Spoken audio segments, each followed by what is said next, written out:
How's it going, everybody? This is Cameron White with White Light Astrology, giving you guys your new moon in Sagittarius horoscope for Taurus.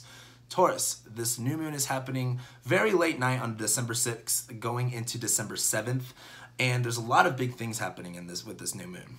For one, it's in Sagittarius and it's happening in your 8th house, which is a little weird because usually the 8th house has a lot to do with, other people's resources, taxes, the government, death, anxiety, fears, nightmares. The 8th house is a really bad place.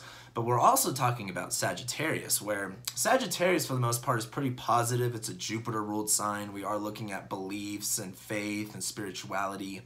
So it's kind of a weird area, but this new moon is really about refreshing the energy, cleaning out the slate, and getting clear about the path moving forward. And with this being in your 8th house, I feel like, especially with Jupiter right there, resources are good. Other people are kind of helping you out right now. Jupiter in your 8th house is kind of like other people in your life have, the money, the resources that they need in case, you're dependent with someone or anything like that.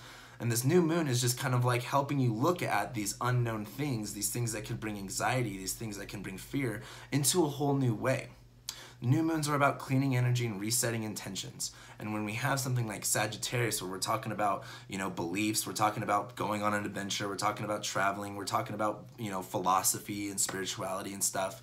This is in your 8th house, and I think as with this new moon happens where it's going to feel kind of scary moving ahead, you don't know really what it looks like, this new moon's giving you that confidence of like, hey, it's time to have faith in the bad. It's time to have faith, with things that don't always look good. It's about kind of like, if you're going through hell, keep on going type stuff.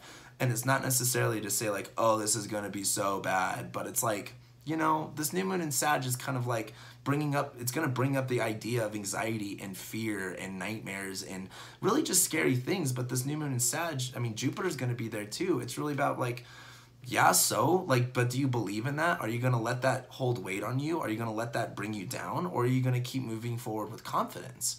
And the other two big things that are happening on this new moon is Mars is going to conjunct Neptune, and it's going to square this new moon. And this is happening in your 11th house of friendships, of community, of who you revolve, who you kind of associate yourself with.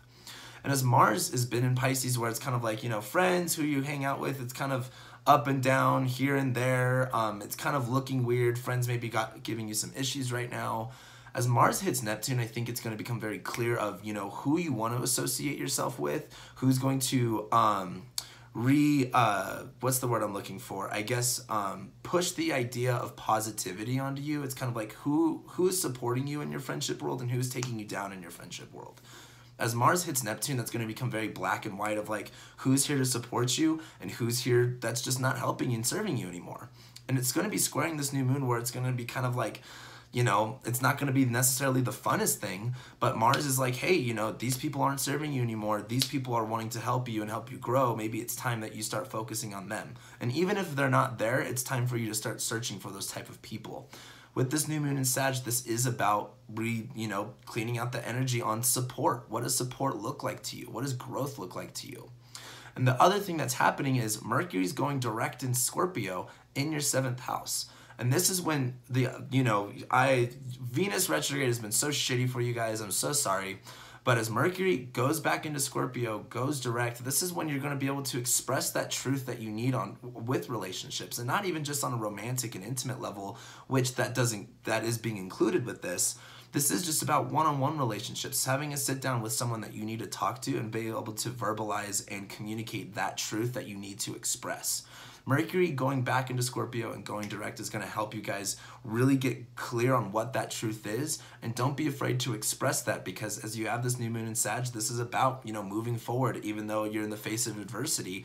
And with Mars being in Pisces where it's kind of like, you got to figure out who your friends are, it's time to start really expressing that truth. So with that being said, thank you guys so much for watching, liking, commenting, and sharing and subscribing, and I'll be seeing you guys for the next lunation.